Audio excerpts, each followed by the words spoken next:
বৈষম্য বিরোধী ছাত্র আন্দোলনে আহতদের চিকিৎসা ও ক্ষতিগ্রস্ত পরিবারগুলোর পুনর্বাসনে দক্ষিণ কোরিয়ার সহায়তা চেয়েছেন জামায়াতে ইসলামীর আমির ডাক্তার শফিকুর রহমান। সকালে রাজধানীর মগবাজারে দক্ষিণ কোরিয়ার রাষ্ট্রদূত পার্ক ইয়ং সিকের সঙ্গে বৈঠকে তিনি কথা বলেন। আর রাষ্ট্রদূত বলেন, দুদেশের সম্পর্ক উন্নয়নে ইতিবাচক আলোচনা হয়েছে। ইসমাইল সর্দারের প্রতিবেদন।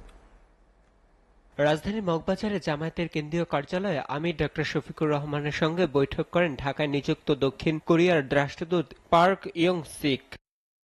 বৈঠক শেষে জামায়াতের আমির বলেন, দুই দেশের বিদ্যমান সম্পর্ক উন্নয়নের বিষয়ে আলোচনা হয়েছে। স্বার্থ সংশ্লিষ্ট বিষয় নিয়ে আমরা কথা বলেছি।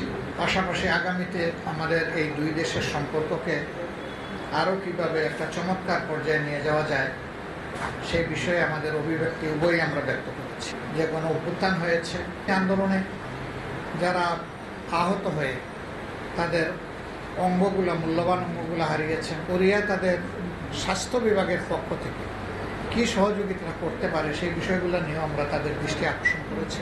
বৈঠকে বাংলাদেশে বিনিয়োগ বৃদ্ধির পাশাপাশি কোরিয়ায় আরও বেশি জনশক্তি নেওয়ার বিষয়েও আলোচনা হয়েছে বলে জানান ডক্টর শফিকুর রহমান। এদেশ থেকে আরও বেশি স্কিল ওয়ার্কার কোরিয়ায় যেতে পারেন সেই বিষয়গুলো আমরা আলোচনায় এনেছি।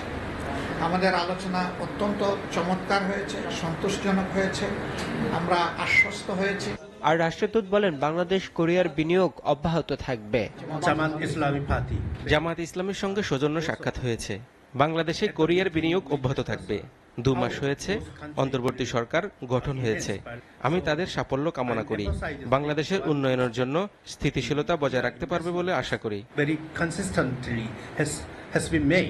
কোরিয়ায় বাংলাদেশে 35,000 মানুষ কাজ করছে বলেও জানান পার্ক ইয়ং সিক।